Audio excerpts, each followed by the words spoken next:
안녕하세요. 예수 초청장 홍정수입니다. 여기는 조직신학 교실입니다. 지금까지 예수 초청장 조직신학 교실에서는 기독교를 구출하기 위하여 이런저런 얘기를 많이 했는데 그 이야기의 핵심은 결국은 신 문제로 돌아가죠. 히틀러의 계시, 고금속의 계시, 보네포의 희생적인 신학 작업, 이 모든 것들은 다 신 문제로 귀결이 됩니다. 전통적인 신이 사라져야 예수님의 설 자리가 있습니다. 신이 계시다면 예수님이 해야 될 일이 뭐가 있겠어요? 신이 다 알아서 하시면 되죠. 그래서 예수님은 꼭두각시에 불과하게 됩니다. 기독교인들은 우리의 신은 인격신이다, 살아있는 신이다, 이런 생각을 참 많이 하는데, 바로 이런 인격신 개념이 그냥 신이 아니라 인격신 개념이 특별히 더 유독 나쁜 의미에서 문제다. 오늘은 이 이야기를 하려고 하는데, 아마 아는 밤중에 홍두깨를 만나듯이 좀 당황스러워 하실 분들이 많이 계실 거고, 당황스러워 하신다면 여러분은 진지한 신앙인입니다. 그는 일단은 긍정적인 걸로 보시면 되겠습니다. 왜 문제냐? 1. 그런 신을 의지하고 신앙인들이 온갖 못된 일을 저지르면서 그것이 하나님이 시켜서 하는 것이다, 신의 뜻이다, 이렇게 막무가내로 나오는데 참 대응하기가 어렵습니다.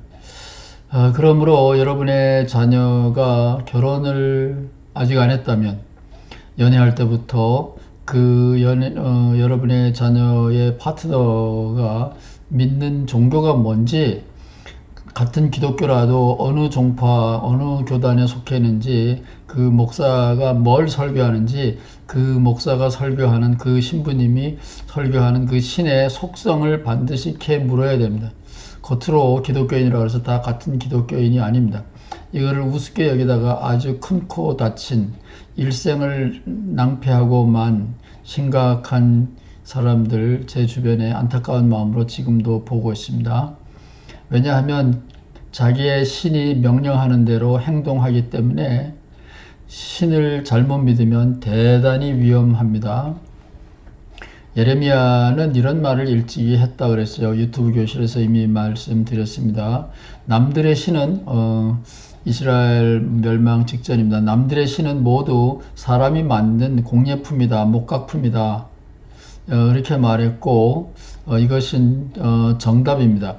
이렇게 말하면서 예레미야는 자기네 신은 하늘에서 뚝 떨어진 스스로 존재하는 신이다 그러는데 그거는 거짓말이죠. 예를 들면 세상 모든 컴퓨터나 세상 모든 전화기나 세상 모든 냉장고는 사람이 만든 건데 우리 집에 있는 것은 하늘이 주신 것이야, 산타크로스가 갖다 준 거야, 그러면 그거 곧이곧대로 믿겠습니까? 상징적으로 비유적으로 말한다면 받아들일 수가 있죠.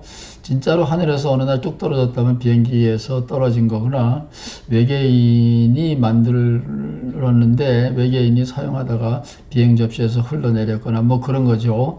모든 것들은 만든 거고 그 만든 것들은 사람들이 다 필요해서 만드는 겁니다. 필요에 의해서 만들고 거기다가 이름을 붙이는 겁니다. 냉장고, 컴퓨터, 전화기, 신 등등. 예레미야는 일찍이 이것을 분명하게 밝혔습니다. 신은 만들어내는 거다. 기독교인들이 이 예레미야처럼 불교인들을 비난하죠. 아니, 세상에 멀쩡한 사람들이 돌 앞에다가 기도하고 돌 앞에다가 절을 하고 헌금을 하고, 불상, 황금이니까 좀 날라나요? 뭐 청동이면 좀 날라나요? 옛날 민속신앙에서는 큰 바위에 가서 기도를 했는데 어쨌든 돌에다가 기도한다고 불자들을 우습게 여기고, 기독교인들은 자기네들은 인격을 갖춘 살아있는 신을 믿는다라고 의시되는데 이게 바로 예레미야의 공법이죠. 우리 신은 진짜다. 그런데 예레미야는 진짜 신인지 가짜 신인지는 그 제품 공장이 어디냐, 스스로 난 신이냐, 사람이 만든 신이냐, 그걸로 따지지 말고 그 신의 기능, 역할, 가성비를 따져보자 그랬어요. 사람에게 어떤 복을 주는가, 그 신을 숭배하는 사람의 결과가 그 사람의 생활이 어떻게 달라지는지 보자. 예레미야는 아주 멋진 신학적인 판단의 기준을 제시했어요. 저는 이거 아주 긍정적으로 봅니다. 당첨. 그래서 신을 믿는 것, 그 신의 축복의 결실을 봐야 한다. 그런데 오늘 한국에서는, 한국만이 아닙니다. 전 세계적으로, 특별히 미국에서 기독교는 지금 개독교가 돼 버렸습니다. 즉, 기독교인들이 인격신의 핑계로, 인격신의 축복의 결실로 열매를 맺었는데 그 열매에 독이 잔뜩 들어서 차라리 기독교인들이 싹 없어졌으면 좋겠다. 한국은 지금 이런 비난을 받고 있죠. 그렇다면은 예수님도 열매를 보고 그 나무의 성질이 좋은 건지 나쁜 건지 판단하라 그러는데, 오늘날 기독교인들이 생겨난 거 보면 기독교인들이 믿는 인격신도 잘못된 것은 확실한 거죠. 왜 그러는지 그거를 지금 밝히는 겁니다. 이 시간에 다 밝히지는 못하지만 여러분과 함께 생각해 보려고 합니다. 여기까지는 전통 기독교인들이 아마 제 이야기를 따라오는데 큰 어려움이 없었을 거라고 봅니다. 예레미야가 한 말이니까요. 우리 신은 스스로 있는 신이고 너희 신은 만들어낸 신이다. 그런데 우리 인격신을 믿는다라는 기독교인이 지탄의 대상이 됐다. 왠지는 모르지만 좌우지간 그렇다. 이거는 뭐 이해하기가 쉽잖아요. 머리 쥐어짤 일이 아닙니다. 근데 홍정수가 진짜로 하고 싶은 말은 바로 이 인격신, 어떻게 이해를 하든지 간에 이 인격신 개념 자체가 심각한 신학적인 혹은 기독교인들의 생활에 문제가 된다라는 거고, 왜 그런지를 설명드리겠습니다. 왜가 중요한 거죠. 제가 이런 말을 했다라는 게 문제가 아니라 왜 그런 말을, 어떤 의미에서 그런 말을 했는지가 중요한 거잖아요. 인격이라는 그 개념 자체는 바로 차별하는 성격을 가르치기 때문입니다. 화이트헤드 같은 사람들은 이런 말을 했어요. 만물은 다 주체성을 가지고 있다. 그런데 돌멩이나 나침반 같은 거는 똑같이 반응하죠. 아침 태양도 똑같은 시간에 뜨고요. 바람도 그렇고 물도 그렇고 지구의 중력도 그렇고 똑같이 기능을 하는데, 사람 성격, 인격이라는 거는 객격이 아니라 인격은 사람이 가진 독특한 성격이라는 말이잖아요. 이 인격은 이쁜 사람 떡 하나 더 주고, 미운 사람 잘하라고 응원할 때는 떡 하나 더 주기도 하고, 얄미운 사람은 안 주고, 이렇게 지 마음대로 하는 것을 말합니다. 요즘 우리 시대에는 바로 이런 각종 계급의 갑들이 폭력 행사를 하는 시대에 살고 있죠. 지금 아베의 폭력도 바로 이런 겁니다. 사람을 차별하는 거죠. 다른 나라는 봐주는데 한국은 미우니까, 두려우니까 경쟁의 대상이 되니까 차별하는 거잖아요. 그런 것을 바로 기독교인들이 말하는 인격신이라고 하는 거예요. 나쁜 사람이라도 자꾸만 기도해서 쫄르면 기도를 응답해서 뭔가 복을 준다. 그런 것들이 다 인격신의 개념인데, 그런 것들은 바로 이 사람을 차별하는 것을 말합니다. 똑같이 대접하는 것이 아니라, 똑같이 대우하는 것이 아니라 차별해서 전라도 사람에게는 복을 주고 경상도 사람에게는 복을 더 많이 주고 강원도 사람은 싹 무시한다. 예를 들면 그런 식으로 차별하는 신을 말하는 건데, 이 인격은 바로 차별성이다 그러는 건데, 한국 사람들도 은연중에 알고 있었어요. 우리는 이런 말을 씁니다. 하늘이 무심하다. 하늘이 무심하다라는 말은 문자적으로 하늘에 무슨 눈, 귀, 코, 가슴이 달렸다, 두뇌가 달렸다, 그런 말이겠어요? 하늘에 마음이 있다고 누가 봤나요? 어떻게 알아요? 아니, 하늘이 하나인가요? 한국의 하늘 다르고 뉴질랜드 하늘 다르고 다 다르죠. 하늘을 문자 그대로 하늘에 무슨 마음이, 심장이 달렸느냐, 브레인이 달렸느냐, 그런 얘기가 아니잖아요.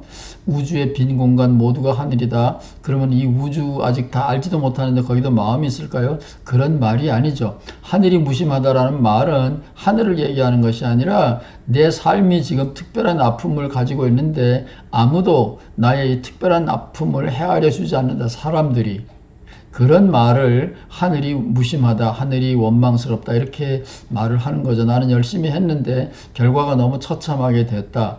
참 가슴 아픈 일인데, 그럴 때 우리가 쓰는 게 하늘이 무심하다라는 말인데, 저는 무심한 하늘이 진짜고, 예수님 마음은, 예수님의 신앙에는 바로 이 무심한 하늘을 믿고 있었다라고 말하고 싶어요. 선한 사람이나 악한 사람이나 해와 비는 골고루 똑같이 내린다. 바로 무심한 하늘 마음을 예수님은 어렴풋이 알고 있었다라고 말씀드리고 싶습니다. 반면에 인격신이라는 것은 차별하는 겁니다. 무차별의 하늘 마음이 아니에요. 인격이 차별하는 능력이라는 점을 그럼 너는 어디서 배웠느냐? 제가 어려서부터 안 것이 아니라 점차적으로 알게 됐습니다. 그건 신학교 교실에서 배운 게 아니라 우리 집 마당에서 배웠습니다. 저는 신학밖에 아는 것이 없고 예수밖에 아는 것이 없어서 밤낮으로 예수 생각, 신학 생각만 합니다. 그런 홍정수가 마당에서 어떻게 인격신의 개념을 발견하게 됐는지, 인격이 바로 차별하는 능력이라는 걸 발견하게 됐는지 함께 잠시 보겠습니다. 제가 제일 좋아하는 참새가 노는 아름다운 풍경입니다. 제가 물을 주면 참새가 물을 마시고 목욕도 하고, 그래서 하루에 2번 이 물을 갈아줍니다. 잘 안 보이시겠지요?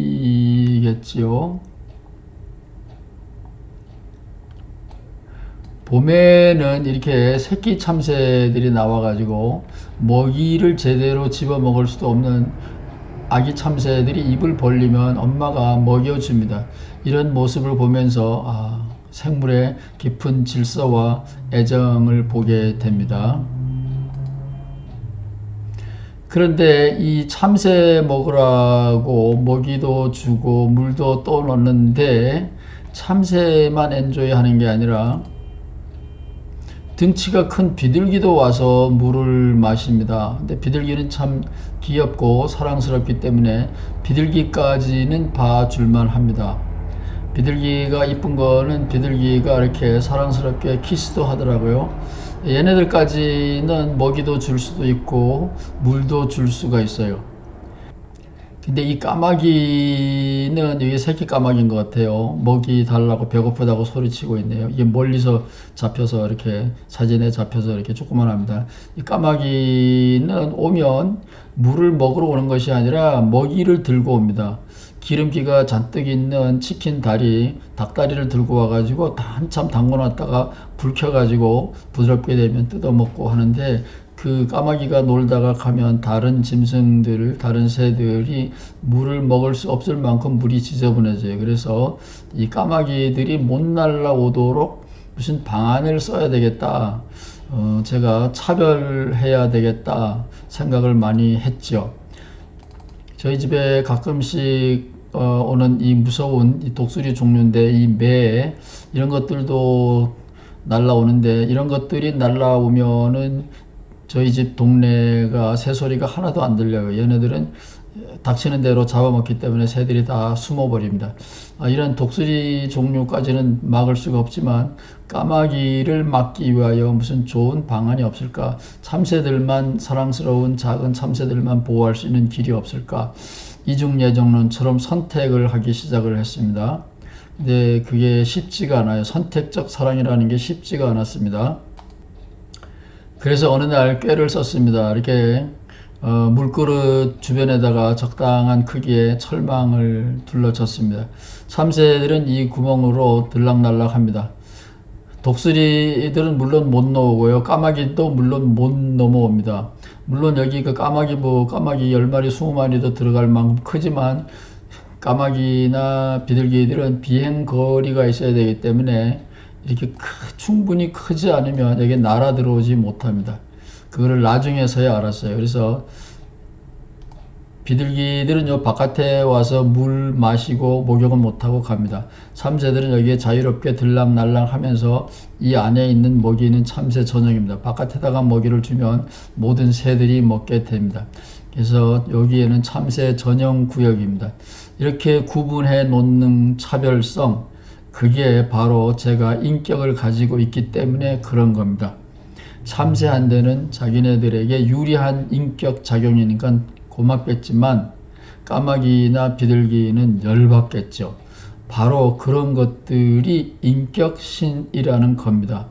스티븐 하킹이 왜 인격신을 안 믿었는지 이제 이해가 조금 되시나요?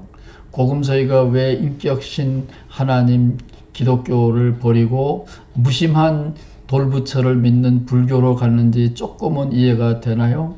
이렇게 인격신이라는 거는 차별하는 건데, 이 안에 들어갈 수 있는 특권층은 좋지만 이 바깥에 있는 사람들의 입장에서 볼 때는 이렇게 울타리처럼 인격신의 작용이라는 건 폭력입니다. 따라서 저는 이 전통적인 기독교 신 개념을 철저하게 예수님의 하나님, 무심한 하늘 하나님 개념으로 바꾸기 전에는 기독교는 희망이 없다고 확신합니다. 오늘 제 이야기를 처음 들으신 분이 99.9%일 거예요. 많이 당황하셨겠지만 잘 생각해 보시고, 저는 기독교를 파괴하려고 하는 것이 아니라 예수님을 바탕으로 기독교를 재건하려고 노력하는 사람이라는 걸 여러분이 믿어주시면 고맙겠습니다. 감사합니다.